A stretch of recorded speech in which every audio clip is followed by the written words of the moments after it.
খুলনায় শহীদ বুদ্ধিজীবী দিবসে গল্লামারী স্মৃতিসৌধে ফুল দিয়ে শ্রদ্ধা জানাচ্ছে বিভিন্ন শ্রেণী পেশার মানুষ ও বিভিন্ন সংগঠন। বিস্তারিত জানাতে খুলনার গল্লামারী স্মৃতিসৌধ থেকে সরাসরি যুক্ত হচ্ছেন খুলনা বিভাগীয় প্রতিনিধি মোহাম্মদ অসীম।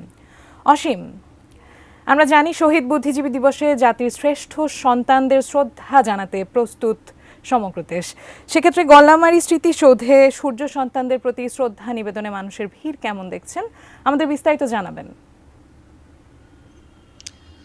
ধন্যবাদ আপনাকে। আসলে নানান আয়োজনের মধ্যে দিয়ে এই খুলনার মানুষ এই শহীদ বুদ্ধিজীবী দিবস উদযাপন করছেন।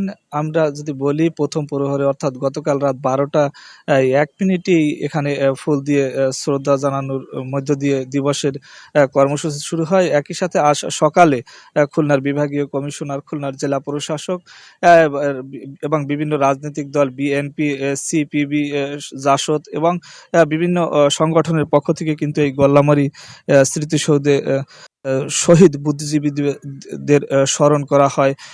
আমরা দেখেছি এছাড়াও খুলনা নগর জুড়ে কিন্তু বিভিন্ন আলোচনা সভায় বুদ্ধিজীবী দিবসের এবং একই সাথে খুলনা জেলা প্রশাসকের পক্ষ থেকে বিভিন্ন মসজিদে মিলাদ মাহফিলেরও আয়োজন করা হচ্ছে। আসলে এই তারা বলছেন যে আসলে বাঙালি যখন বিজয়ের ধার প্রান্তে ছিল ১৯৭১ সালে, তখন ১৪ই ডিসেম্বর এই বুদ্ধিজীবীদের হত্যার মাধ্যমে বাঙালি জাতিকে মেধা শূন্য করতে চেয়েছিল। সেটি কিন্তু পাকিস্তানি সেনারা তারা পারেনি।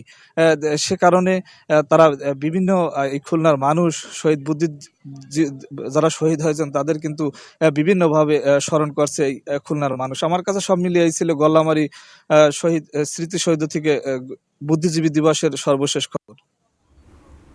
অসীম, আপনাকে ধন্যবাদ।